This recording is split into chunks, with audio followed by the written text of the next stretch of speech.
คลิปนี้แม่เราจะมาแนะนำวิธีการสร้างปุ่มมาโครในการเพิ่มสินค้าแบบนี้เห็นบ่เนาะเวลาเรากดสินค้ามันจะเพิ่มในตารางนี่เห็นบ่เนาะเวลาเรากดปุ่มมาโครเขามีวิธีในการสร้างปุ่มเนาะเอาเบิ่งนำกันเลยเนาะก่อนอื่นเนาะเราต้องมีฐานข้อมูลสองอันเนี่ยเนาะให้มันสอดคล้องกันเนาะให้มันสอดคล้องกันสำหรับฐานข้อมูล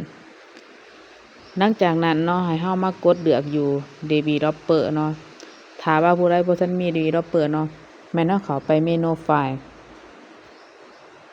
เดี๋ยวไปเลือกอยู่ option เดี๋ยวให้มาเลือกอยู่นี่เนาะคลิกเลือกเดี๋ยวมันจะโชว์มาหน้านี้เนาะให้เฮาไปไม้ติ๊กใส่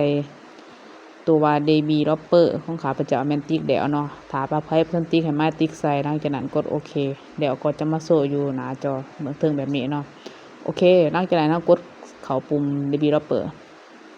เดี๋ยวมากดเลือกอยู่ตัวนี้เพื่อจะบันทึกกดเนาะกดบัตรหนึ่งเดี๋ยวเฮามาใส่ชื่อ developer โทษเนาะใส่ชื่อมาโครเนาะตัวอย่างเขาจะใส่เป็นมาโคร7โอเคใส่เป็นมาโคร7โอเคหลังจากนั้นกดโอเคเนาะต่อมาให้เฮามากดเมาส์เบื้องขวาเนาะอยู่ตารางตัวรุมนี่เนาะกดอยู่เบื้องรุมแบบนี้หลังจากนั้นให้เฮาเลือกอยู่ insert เพื่อเพิ่มตารางโอเคหลังจากเพิ่มแล้วให้เฮามา copy ข้อมูลอยู่เบื้องเทิงเนาะ copy แบบนี้เดี๋ยวให้เฮามาคลิกเมาส์ใส่ตารางตัวทำอิฐเนาะคลิกเมาส์เบื้องขวาบาทนึงเดี๋ยวมาเลือกว่างเดี๋ยวนี้เราเลือกตัวบาท time post คลิกตัว time post เนาะคลิกบาทหนึ่งโอเคข้อมูลจะมาเนาะหลังจากนั้นเราเอาเมาส์ไปกวมลบข้อมูลตัวนี้ออกได้เลยเนาะโอเคหลังจากนั้นไปกดปิดตัวบันทึกเนาะกดปิดไว้หลังจากนั้นให้เรามากดเข้า developer หันอีกคือเก่าได้เรามาเลือกอยู่ insert โอเคเดี๋ยวให้เราเลือกบล็อกตัวทำอิฐนี่เนาะกดเลือก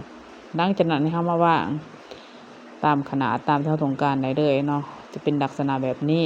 วางปุ๊บมันจะขึ้นแบบนี้ขึ้นมาให้เรามาเลือกคือเราเซฟจุดก่อนแมนมาโคร7เนาะให้เราเลือกตัวของเราเนาะคลิกเลือกมาโคร7หลังจากคลิกเดี๋ยวเราคลิกโอเคเดี๋ยวเราสามารถแปลงใส่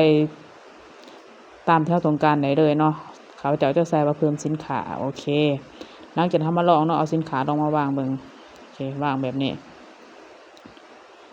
เพียงแต่ว่าเราไปกดปุ่มมาโครเนาะในการเพิ่มสินค้าเนาะเราก็ลองไปกดเนาะกดปุ่มมาโครปุ๊บเห็นบ่เนาะสินค้าก็จะมาเพิ่มในตารางนี่แหละเนาะโอเคเพียงเท่านี้ก็สำเร็จแล้วเนาะสำหรับการสร้างปุ่มมาโครอยู่ใน Excel โอเคเนาะ